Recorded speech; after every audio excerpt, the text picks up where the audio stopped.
रणछोड़ जी इस घर के बेटे हैं। ये तो चाहेगी इस आदमी को इस घर में रखना, यहाँ से कभी ना जाए, वरना इसके पति की कमी कौन पूरी करेगा?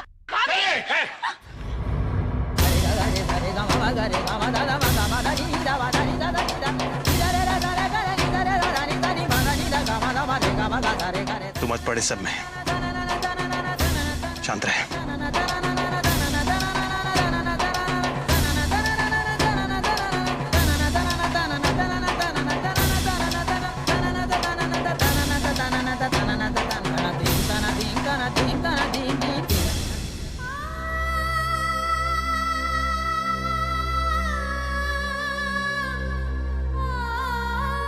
नहीं अब बेटे रोते नहीं। रिश्तों की अहमियत और पवित्रता समझने की काबिलियत नहीं है इसमें।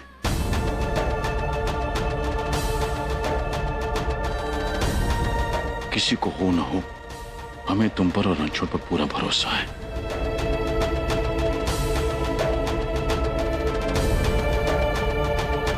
समझे तुम लोग? समझे पापा।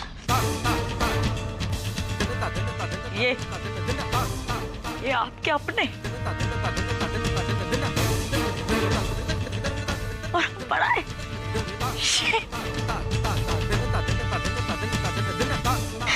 मैं आई क्यों इधर? ठीक है पापा, मैं अपनी माँ के पास दिल्ली चली जाती।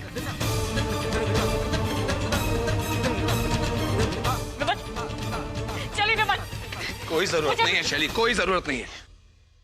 हम यहां से नहीं जाएंगे। पापा, एक बात आप ध्यान से सुन लीजिए।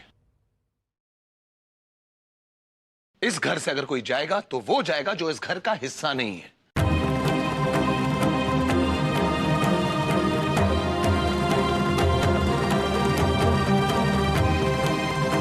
चलो शैली। विमल,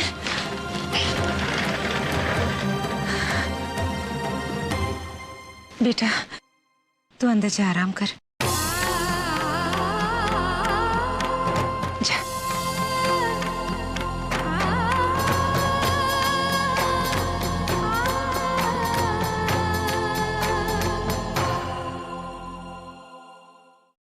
आप चिंता मत कीजिए, सब ठीक हो जाएगा।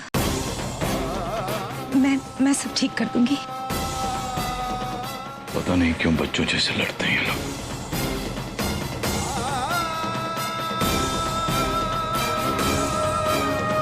भगवान धरती पर बहुत सारे रूप में आते हैं, इंसान के रूप में, जानवर, सब लोग यही सोचते हैं कि भगवान बेटा लड़के वाले आए हुए हैं।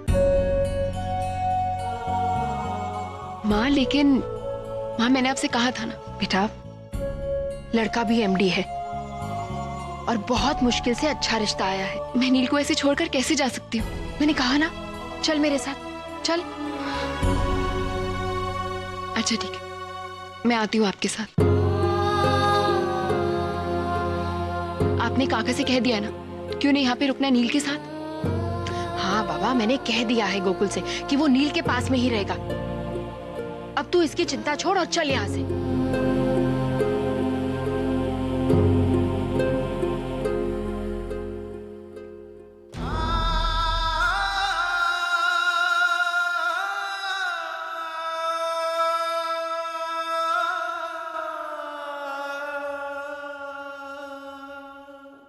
हाँ बेटा, बैठा। जी नमस्ते। नमस्ते।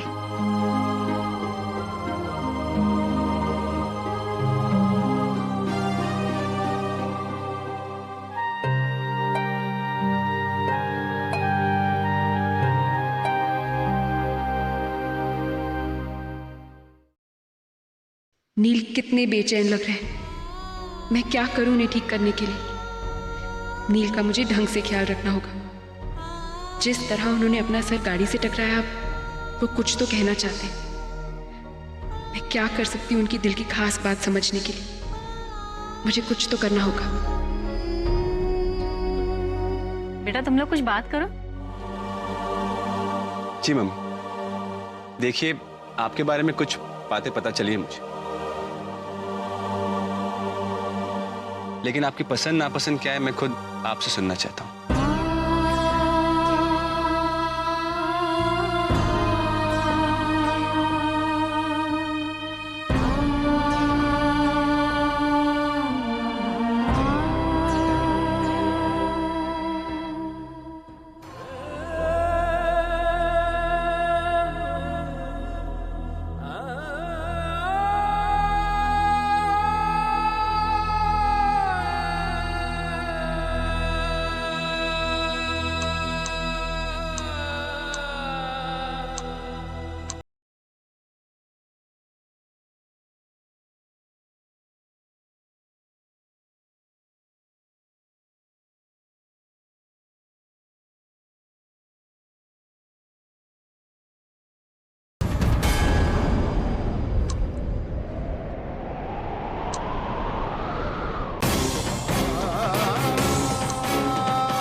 आप कुछ बोलती क्यों नहीं? ठीक है, अगर आपको मेरे सवालों का जवाब नहीं देना तो कम से कम मुझसे ही कुछ पूछ लीजिए। बेटी जल्दी, सांप को कुछ हो गया।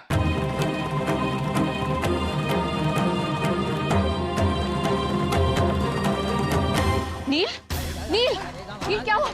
नील, इधर आइए, मुझे आपको छोड़कर जाना ही नहीं चाहिए था। नील, चलिए इधर आइए। आराम से।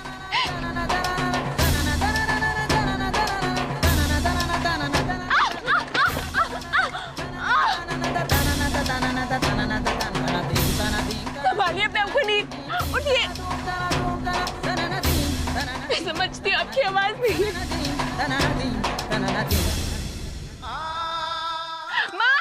माँ जल्दी आइए। नील आप ठीक तो है? माँ,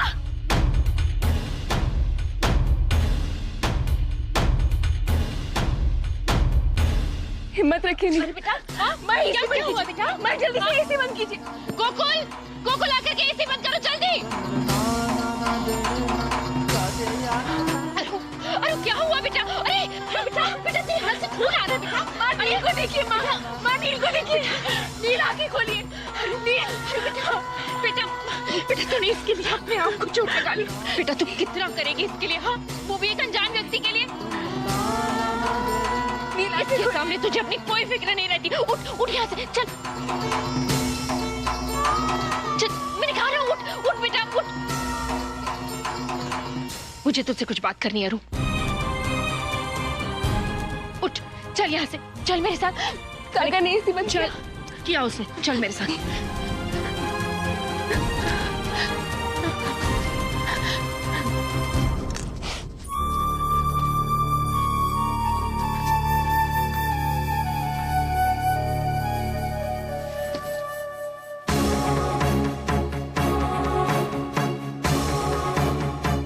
चलो बेटा।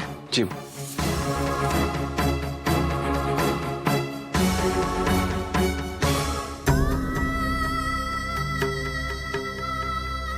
ये तो चाहेगी कि ये आदमी यही रहे, यहाँ से कभी ना जाए, वरना इसके पति की कमी कौन पूरी करेगा?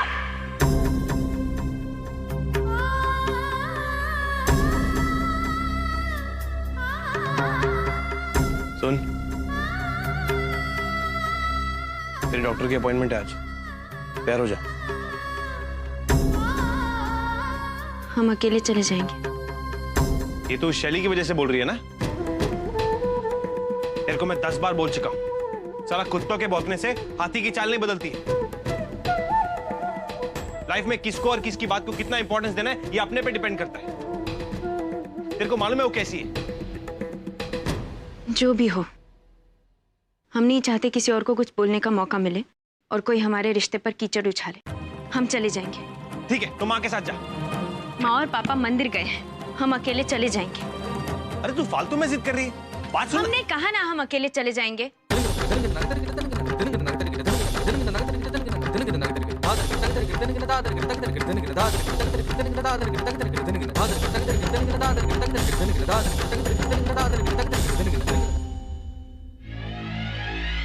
क्यों दुम हिलाते हुए उसके पीछे हमेशा घूमते रहते हो? जाना था ना उसे अकेले। माना कि वो प्रेग्नेंट है, लेकिन उसका ख्याल रखने की जिम्मेदारी अकेली तुम्हारी तो नहीं। तो क्या तेरे पे छोड़ दूं? हाँ, तेरे पे छोड़ दूं उसे? बाप रे यार, तुम गुस्सा बहुत करते हो। खुद सोचो, अगर डॉक्टर ने तुमसे पूछा कि आभा का और तुम्हारा रिश्ता क्या है, तो क्या कहोगे?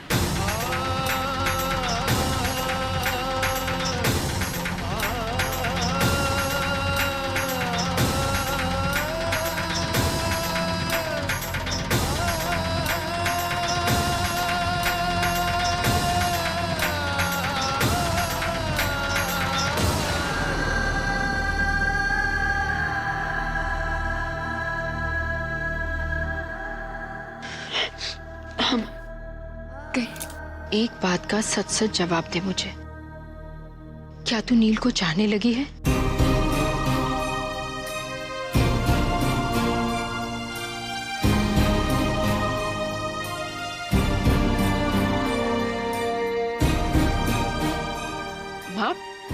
माँ ये आप क्या कह रही हैं? बेटा मैं इसलिए कह रही हूँ क्योंकि तू वो नहीं देख पा रही जो मैं देख रही हूँ। बेटा तूने आज तक कितने सारे पेशेंट्स को ट्रीट किया है, लेकिन किसी को लेकर के ना तो तू इतनी जज्बाती हुई है और ना ही इतनी परेशान। तू दिन रात इसके पीछे लगी रहती है, यहाँ तक कि तुझे अपने खाने का होश तक नहीं रहता। बेटा वो बोल नहीं सकता, तभी तू घंटों उससे बातें करती रहती है। यहाँ तक कि तू ठीक से सोती तक नहीं है। ये सब बातें किस बात का संकेत करती है बेटा? माँ ऐसी कोई बात नहीं है। बेटा अगर ऐसी बात नहीं है तो तू अपनी जिंदगी का सबसे बड़ा फैसला क्यों नहीं ले पा रही?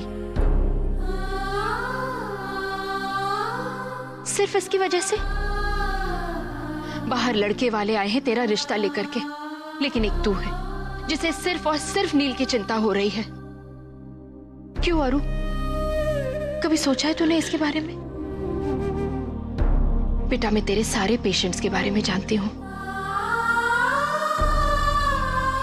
तू एक बहुत अच्छी डॉक्टर है और मुझे गर्व है तुझ पर।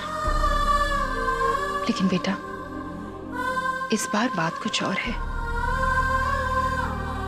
तू एक बार अपने सच्चे मन से पूछ कि क्या ये हमदर्दी है या कुछ और।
मिसेस आभाकरण प्रसाद जी आप अंदर जा सकती हैं।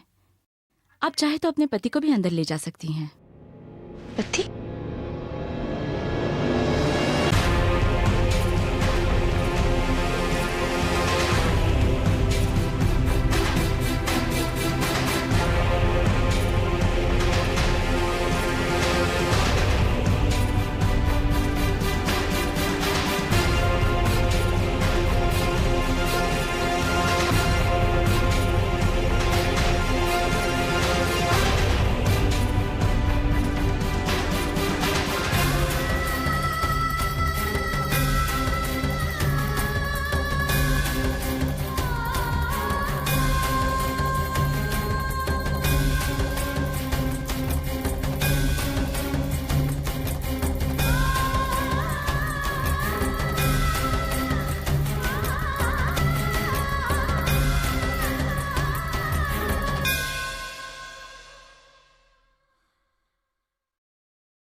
हेलो। हेलो शैली, कहाँ हो तुम बेटा?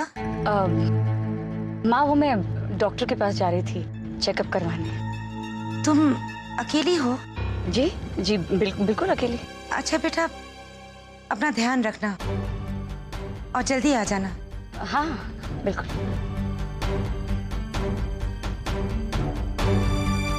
कहीं हम भूल तो नहीं गए कि शैली भी इस घर की बहू है? मुझे उसके साथ जाना चाहिए था। वो आभा करण प्रसाद के पेपर्स।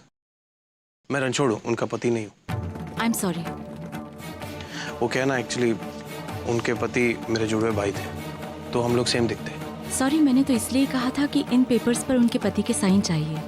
अभी उनके पति रहे नहीं।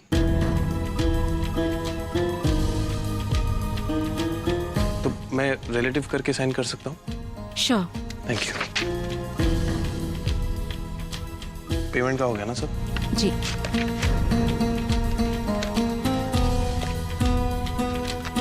ये ले तेरी फाइल। आप क्यों आए यहाँ? एक फ्रेंड के तौर पे आया हूँ। हर बार ओवर रिएक्ट मत किया।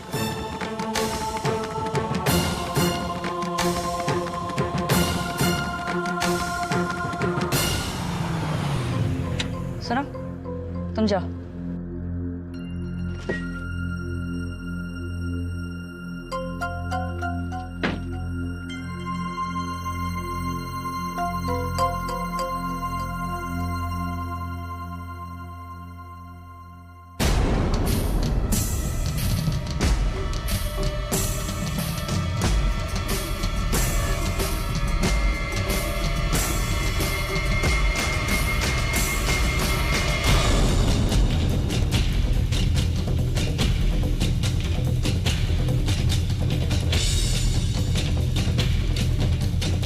क्यों बुलाया मुझे?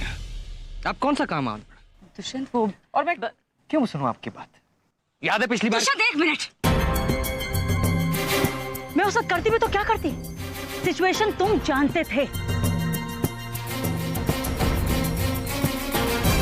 आज मैंने तुम्हें इसलिए बुलाया है क्योंकि दुश्मन का दुश्मन दोस्त होता है। इतने समझदार तो तुम हो। मतलब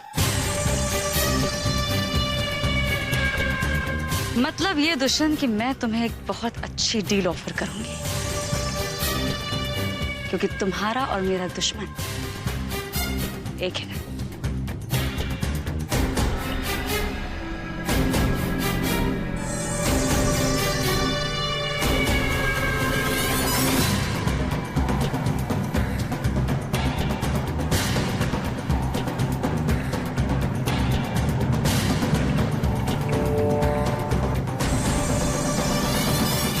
समझ गए ना तुम? ना रहेगा करण, ना रणछोड़, और ना रहेगी आभा।